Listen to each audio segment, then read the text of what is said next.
আজকে লাঞ্চের মেনু কি? আজকে লাঞ্চের মেনু বলো কি নেই, কিছু নেই।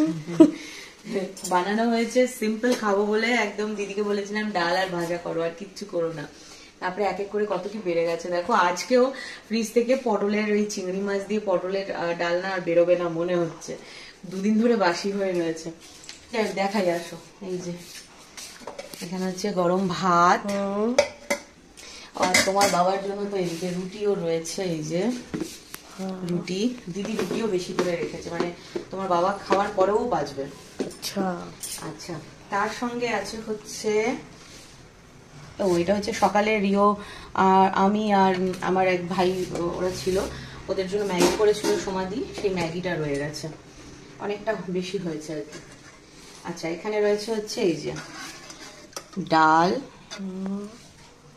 আর ডালের সাথে খাওয়ার জন্য আলু ভাজা, আর তার সঙ্গে আরেকটা জিনিস এই যে এটা হচ্ছে পেঁয়াজ দিয়ে, আর তার সাথে কুমড়ো টুমড়ো বিনস এই সমস্ত দিয়ে দিদি একটা পকোড়া টাইপের ভেজেছিল, এই যে যেটাকে আমাকে আরেকবার ফ্রাই করতে হবে।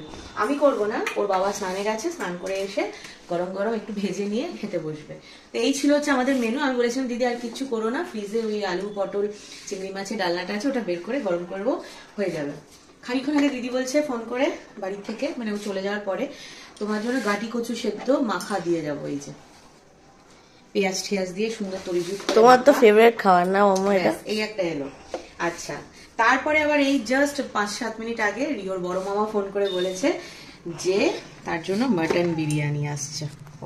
এই যে এই যে আরো আছে তলার দিকে সব, এই যে। তো মানে রিওর মেজমার হাতের মাটন বিরিয়ানি খেতে হেভি লাগে, মানে আমাকে আর বলতে হলো না, ওই বলে দিল। রিওর মেজমার হাতের মাটন বিরিয়ানি আর মাটন কষা হচ্ছে, মানে ওর তার থেকে ভালো আর কেউ করতে পারে না, এটা রিওর মত আর কি, তাই তো? তো এখানে বিরিয়ানি এসছে, সেই জন্য বলো মানে ভেবেছিলাম আজকে সিম্পল রাখবো, সিম্পল না মানে একটু একটু করে বাড়তে বাড়তে এত কিছু হয়ে গেছে। এই হচ্ছে আমাদের আজকে দশমীর পর একাদশী স্পেশাল লাঞ্চের মেনু। তোমাদের মেনুকে অবশ্যই কমেন্ট করে জানিও। আজকে শরীরটা এখন একটু বেটার আছে, তবে এখন ভালো তখন খারাপ এরমই চলছে আমার আপাতত। আচ্ছা হ্যাঁ, এখানে দেখি এই যে কড়াইতে না অন্য কিচ্ছু নেই, কিন্তু কড়াইতে হচ্ছে বড়া ভাজার তেল রয়েছে, যেটাতে দেবাবু এসে খানিক্ষণ পরে আবার বড়াগুলোকে একটু ভেজে নেবে।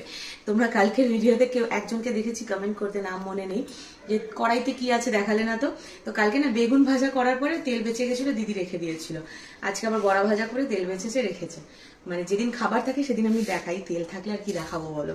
তো এই হচ্ছে ব্যাপার। আচ্ছা, সবাইকে শুভ বিজয়া, বড়দেরকে আমার প্রণাম, ছোটদেরকে অনেক অনেক ভালোবাসা। সবাই ভালো থেকো, মা সবাইকে ভালো রাখুক, নিজেও ভালো থাকুক, এটাই কামনা করি। আর আমারও আগামী দিন যাতে ভালোভাবে সমস্ত কিছু কেটে যায়, তোমরা সেটা প্রে করো।